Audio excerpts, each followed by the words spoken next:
암이나 유전병은 1만 가지 이상이 됩니다. 우리가 이제 잘 모르고 있는 부분이 이제 너무 많죠. 암세포가 급속하게 퍼지는 데다 대장암 환자는 계속 늘어날 전망입니다. 헐리우드의 대표적인 스타 안젤리나 졸리는 지난 2013년 유방 절제 수술을 받았습니다. 유전자 분석 기술을 이용한 맞춤형 치료의 대표적인 사례입니다. 줄기세포, 유전자 치료 그런 아주 첨단적인 분야에 대한 그런 방법들이 많이 진전이 되고 있습니다.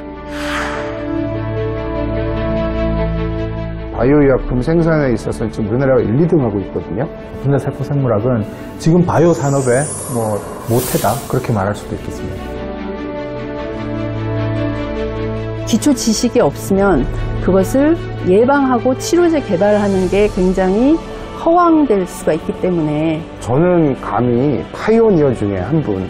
대한민국의 생명과학 분야가 이렇게 발전할 수 있는데 굉장히 큰 견인차 역할을 하셨고 분자생물학 이런 쪽에서는 기틀을 다지신 분이라고 할 수 있죠. 네, 많고. 우리 삶의 질을 개선하는 데 기여하고 있는 것이 분자세포 생물학이다.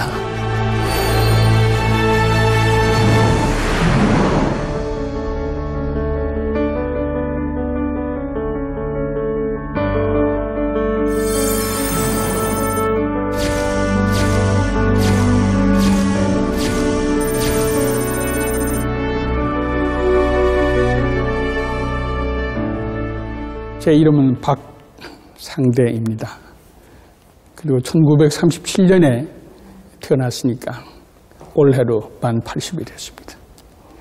그리고 지금 현직은 서울대학교 생명과학부 명예교수로 있고 주로 제가 학술적으로 관여하는 것은 대한민국 학술원, 그리고 이제 한국분자생물학회, 그다음에 국제 태평양과학협회 이런 쪽 주로 학교 관련된 일을 제가 하고 있습니다.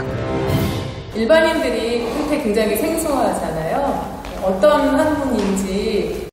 생명의 탄생을 생각을 한번 해보세요. 아버지한테서 청자가 만들어지고 어머니한테서 이제 난자가 만들어지고 그 과정 자체가 그 생체세포 형성 과정인데 대단히 복잡해요. 자, 이것이 이제 어머니 몸에서 같이 이렇게 악수를 하고 하나 이제 생명체가 커가는 9달 동안에는 분화와 발생과 아주 정해지는 그 루트대로 가거든요. 그 얼마나 신비스러워요. 생명에 대한 신비는 생물학에서 제일 빨리 접근할 수가 있는 겁니다.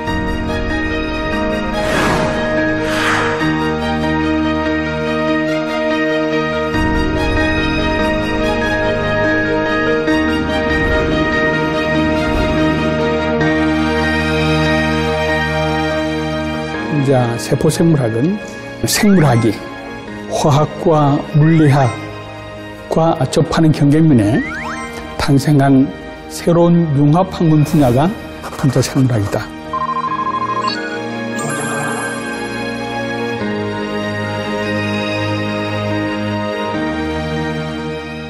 제가 주로 하는 분자 세포생물학은 세포의 구조, 그 세포의 기능, 그 중에서도 DNA는 유전체죠.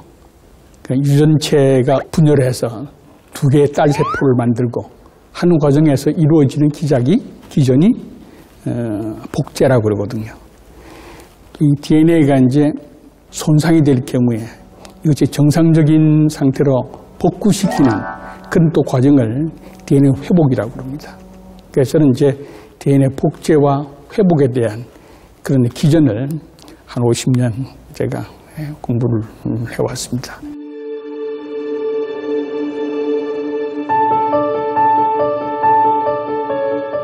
제가 대학 때 공부한 얘기는 그거는 선사시대 때 얘기입니다. 특히 한 50년 동안의 생물학의 발전은 아주 급격히 이렇게 이루어지고 있거든요. 그래서 저는 이제 60년대는 그 현미경 밑에서 이제 세포의 형태를 주로 공부하는 그런 분야가 이제 세포학이었습니다. 근데 이제 60년 중반에 저희 실험실에서 많이 새로운 그런 하이텍이 시작이 됐었습니다.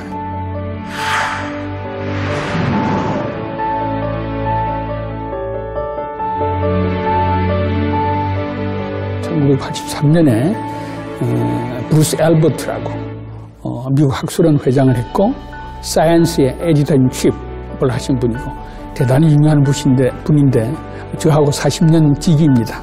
그 사람이 1983년에 세포의 분자생물학이라고 하는 그런 대학원 교재를 쓴 것이 분자세포 생물학을 체계화한 그 시작이 됩니다.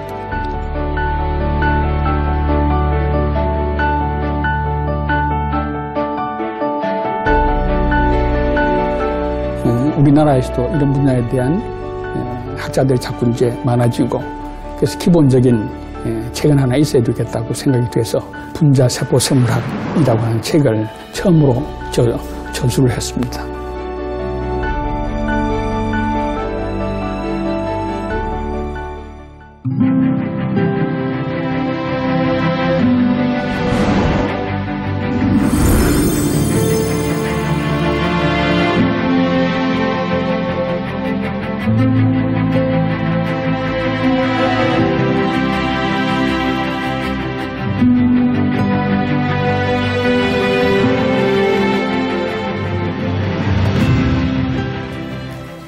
보면 이제 해봉 박상대 교수 논문 별세집 파브리케이션 1962년 서울대학교 논문집에 실린 첫 논문이라고.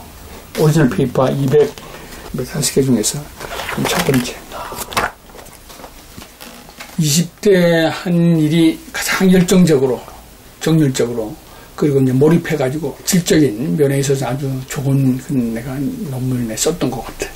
그래서 이제 터너 신드롬에 대한 것도 그때 쓴 거지만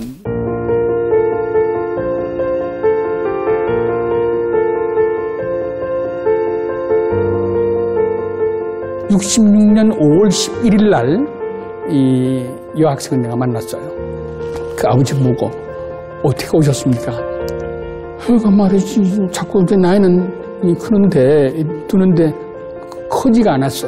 혹시 고칠 수가 없나 하고 이제 왔는데 내 리포트에 보니까 134.5cm야 키가.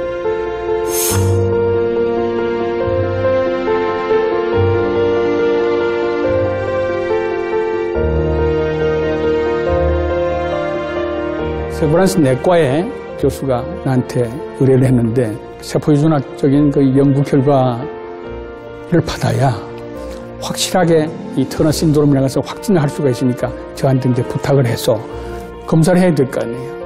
이 학생한테서 이제 피를 10ml, 10cc를 내가 채취를 했어요. 그럼 피 속에는 백혈구도 있고 적혈구도 있잖아요. 중성 백혈구, 뉴트로필이 핵을 제대로 이제 가지고 있고, 그래서 이제 원심 분리시키면 백혈구가 위에 떠요. 그걸 이게 다시 이제 꺼내가지고 72시간 배양을 합니다.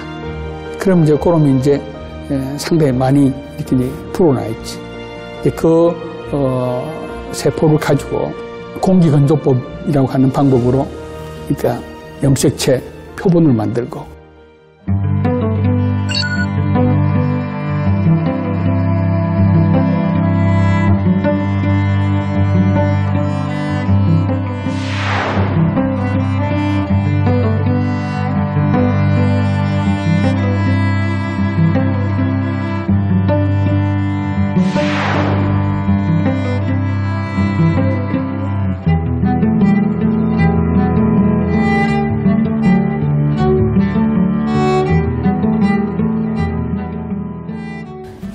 전 우리 뭐가 있어요?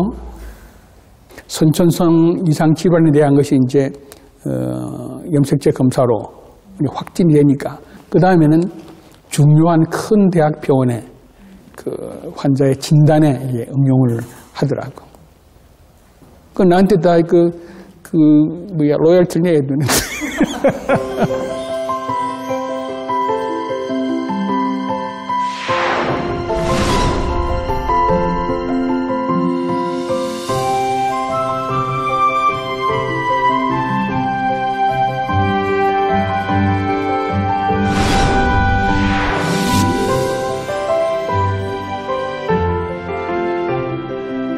새로운 분야니까 또 황무지니까 미개척 분야니까 경쟁해볼 만하다, 할 일이 많겠다 이런 생각도 들었지만은 우리가 사람이니까 그 생명체의 어떤 신비스러움이 있지 않습니까? 생물학의 기초를 해서 생명현상의 과정을 좀 공부를 해보고 싶다. 1946년에 생물학과가 청량리에 물리과대학 이학부에 설치가 됐었는데 6.25 동란 중에 폭격마자가 다 없어졌어요. 그래서 이제 그 동숭동 물리대 그 뒷뜰에 있는 목조 단층 건물로 옮겼는데 거기는 합동연구실이라고 하는 텅 빈 큰 방에 뭐 아무것도 없죠. 뭘 공부를 해요. 그래서 잘 못 들어왔다 이런 생각도 좀 하기도 하고 기자재가 있을 수가 없죠. 밖에 나가서 이제 제일 쉽게 할 수 있는 것이 이제 뭐 동식물 채집을 해가지고 골녀 분류해가지고 이건 어디서 이제 그 어떤 환경에 살았으니까 어떤 그 생태학적인 그런 뭐 있겠고.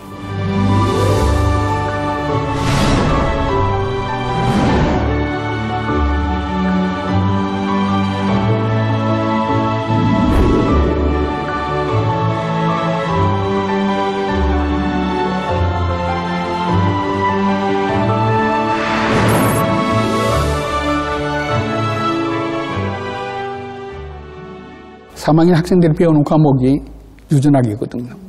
제가 세포학 뭐 전공을 한다고 그러지만 내 성적표를 보니까 세포학은 2개 다 D라고. 유전학은 둘 다 P더라고요. 공부를 안 한 거지. 머리도 나쁘고. 그런데 우리 가까운 그 친구 중에 우연히 그 지나다가 포켓북 하나 있는 것을 발견하고 그 친구가 구입한 것이 Radiation Life, 방사선과 생명.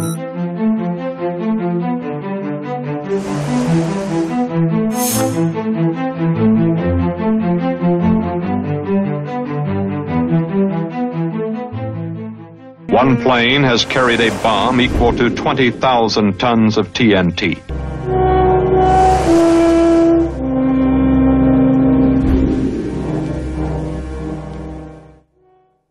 방사선이 인체에 어떤 영향을 미치고 또 어떻게 평화적으로 이용할 수가 있고 유전적인 현상은 어떻게 이제 이게 지배가 되고 하는 내용들이 작은 그 포켓북에 실려 있더라고요. 거기서 우리가 받은 그 지식은 아주 이루 말할 수 없는 별천지의 그런 지식을 우리가 받은 거예요. 자, 그러면 우리가 방사선과 생물이라고 하는 그런 주제로 해가지고 우리가 이제 심포지움 좀 하자. 우리만 알 게 아니라 조금 더 이렇게 좀 하자.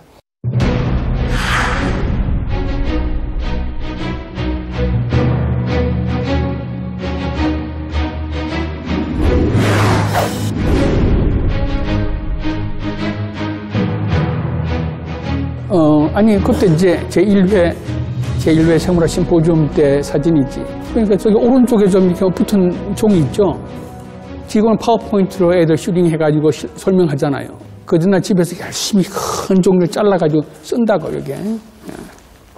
써가지고 이제 한 19장 붙여놓고 발표하면서 한 장씩 떼고 이제 그 다음 한 장씩 떼고 그 다음 이렇게 이제 얘기를 하는 거가 저 사진을 보니까 그게 보여있네. 12월 12일자인 걸로 기억이 되는데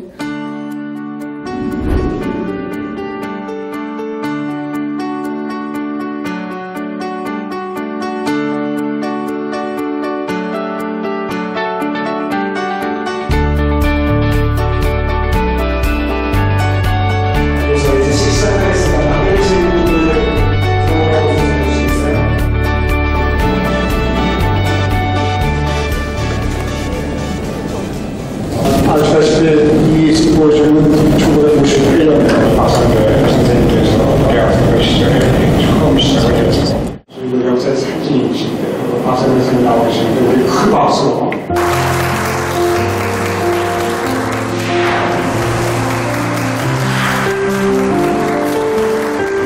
이를 통해서 MSC UP를 통해서 약물을 전달했을 때 애들이 뭘 했겠어 하는 얘기는 물론 할 수는 있지만은 저기 참여한 분들이 뒤에 대학원도 가고 또 이제 교수도 되고 연구원들도 되고 생물학 고급 인재의 등록문처럼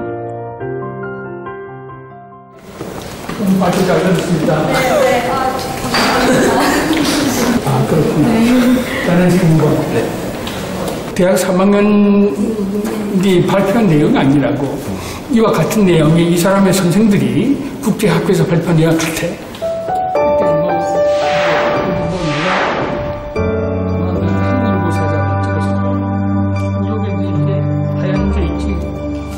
자기가 발표한 내용을 써. 현대적으로 아티가 누가 만들었거든? 내가 10년 지공을. 교수님께서 교과서도. 전국대학생 생물학 학생 심포지움은 제가 학문의 길로 들어가게 된 첫 번째 계기가 되고요. 그 다음에 방사선과 생물이라고 하는 그 주제 있지 않습니까? 제 학문적인 그 연구의 주제가 저기서 이제 나온 거고요. 작은 경험들이 저기서 많이 제가 이제 픽업이 된 것 같아요.